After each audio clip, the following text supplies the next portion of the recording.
আসসালামু আলাইকুম প্রিয় দর্শক। আজ একটু আন্তর্জাতিক আলোচনা করি। আন্তর্জাতিক এই কারণে যে এই যে ইরানের সঙ্গে যুক্তরাষ্ট্র এবং ইসরায়েল মিলেমিশে একসঙ্গে যে যুদ্ধ করছে, এটা আমাদের এখান থেকে অনেক দূরে, কিন্তু আমরা এটার প্রভাবকে অস্বীকার করতে পারছি না। এর প্রভাব আমাদের এখানে পড়েছে, আমাদের পেট্রোল পাম্পে পড়েছে, আমাদের তেলের বাজারে পড়েছে, জ্বালানি তেলের বাজারে, এবং সব মিলিয়ে আমাদের দ্রব্য মূল্যও পড়ছে। আর তারও চেয়ে বড় কথা, ইরান তো আমাদের পৃথিবীরই একটা অংশ, একটা মুসলিম কান্ট্রি সেটা। এবং তারও চেয়ে বড় কথা, এই যুদ্ধের ইরানের কোনো অংশগ্রহণের কোনো প্রয়োজনই ছিল না। ইরানের উপরে যুদ্ধটা আসলে চাপিয়ে দেওয়া হয়েছে।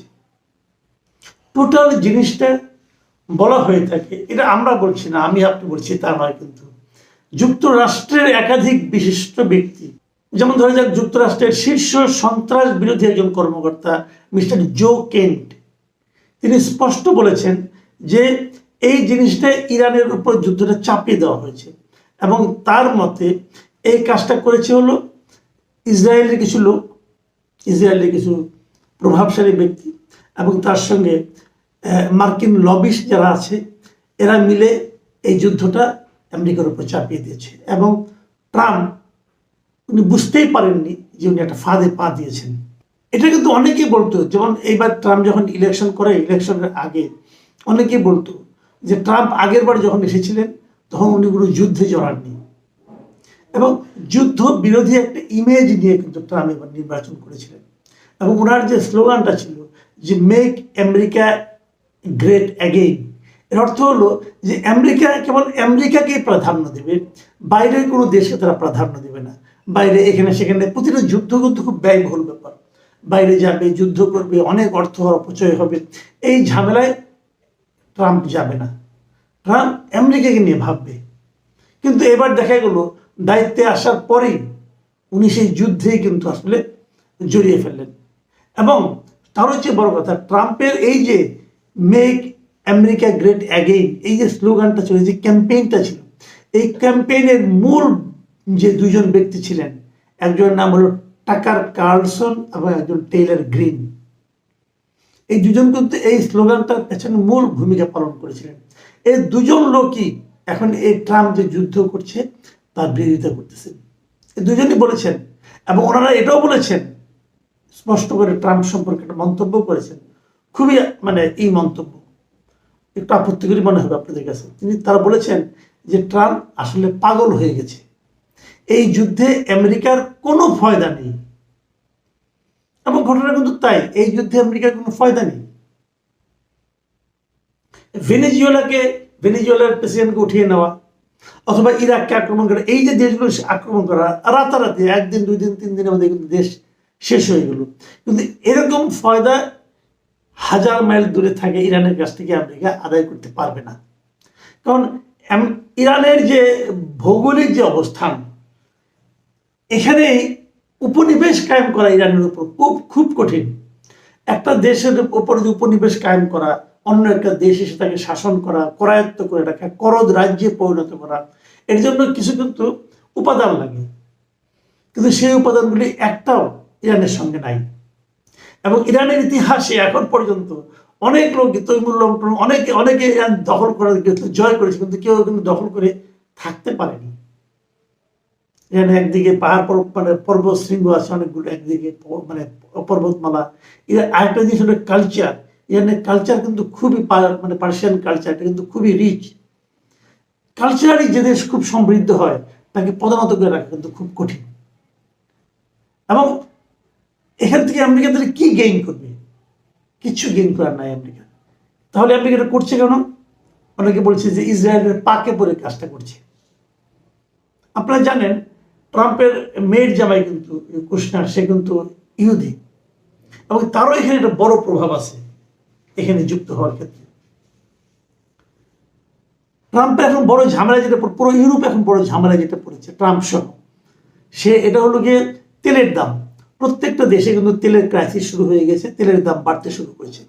এবং ইউরোপের তেলের দাম বাড়লে পরে কি হবে? ওই দেশে যারা প্রেসিডেন্ট আছে, যারা ক্ষমতায় আছে, শাসক শ্রেণী, তারা কিন্তু অজনপ্রিয় হয়ে যাচ্ছে।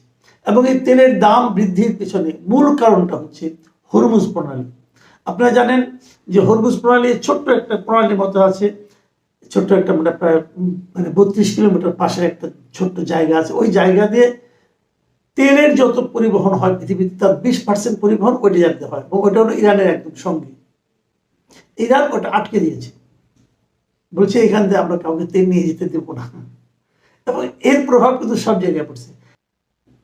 এমন পরিস্থিতিতে ট্রাম্প এখন তার ইউরোপিয়ান যারা মিত্র ছিল এতদিন, যাদের সঙ্গে ন্যাটো গঠন করা হয়েছিল, সেই ন্যাটোর সদস্য দেশগুলোকে বলছে যে আপনারা যান, যে সেই হরমুজ প্রণালীটাকে ঠিকঠাক করেন, ওখান দিয়ে জাহাজের তেলবাহী জাহাজের যাতায়াতটাকে স্মুথ করার চেষ্টা করেন, এবং এই জন্য আপনারা আপনাদের যুদ্ধ জাহাজগুলো ওখানে পাঠান, যাতে নাকি ইরান যুদ্ধ জাহাজ দেখে ওখান থেকে সরে যায়।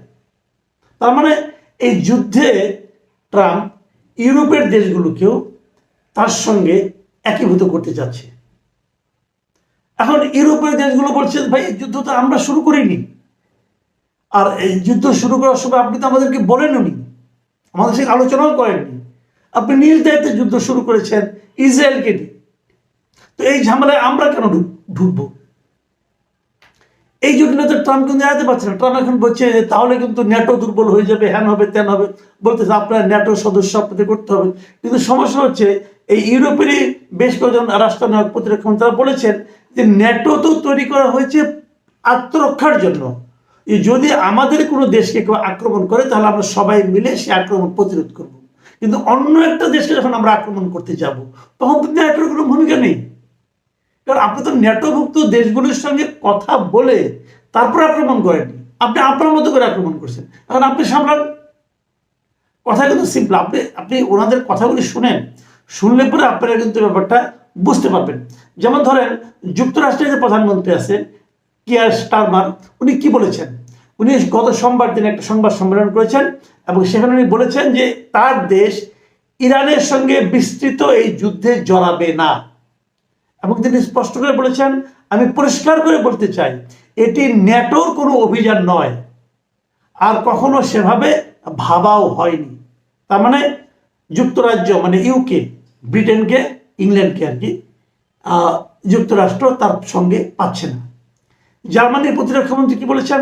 জার্মানির প্রতিরক্ষামন্ত্রী বরিস পিস্টেরিয়াস বলেছেন যে এটি আমাদের যুদ্ধ নয়, আমরা এটি শুরু করিনি, ক্লিয়ার। এবং তারা বলছে যে আমরা এটার একটা কূটনৈতিক সমাধান চাই, যুদ্ধের মাধ্যমে এই সমাধান নাই। আর যুক্তরাজ্যের সাবেক প্রতিরক্ষা প্রধান নিক কার্টার তিনি বিবিসি রেডিওকে এক সাক্ষাৎকারে বলেছেন যে ন্যাটো একটি রক্ষণাত্মক জোট হিসেবে তৈরি হয়েছিল, এর প্রতিটি ধারা আত্মরক্ষার জন্যই, এটি এমন কোনো জোট নয় যে একটি দেশ নিজের ইচ্ছায় যুদ্ধে যাবে এবং বাকিদের তা অনুসরণ করতে বাধ্য করবে। সিম্পল। কিন্তু তার মানে যুক্তরাষ্ট্র মানে ট্রাম্প এখন ন্যাটোর কাছ থেকে যে সাহায্যটা চাচ্ছে ন্যাটো সেটা দেবে না, ট্রাম্প করবেটা কি? আরো দেখেন আয়ারল্যান্ডের প্রধানমন্ত্রীর সঙ্গে কদিন আগে ট্রাম্পের একটা মিটিং হয়েছে, সেই মিটিং থেকে বের হয়ে এসে আয়ারল্যান্ডের প্রধানমন্ত্রী বলছে এটি আমাদের যুদ্ধ নয়, আমরা এই যুদ্ধে নেই। ইতালির পররাষ্ট্রমন্ত্রী আন্তোনিও তাজনিও বলেছেন আমরা হরমুজ প্রণালীতে সামরিক অভিযানে যুক্ত নই। ইতালি, ফ্রান্স বা অন্য কোনো ইউরোপীয় দেশ হরমুজ প্রণালী দিয়ে জোর করে জাহাজ চলাচল নিশ্চিত করতে যুদ্ধ জাহাজ পাঠানোর প্রস্তাব দেয়নি।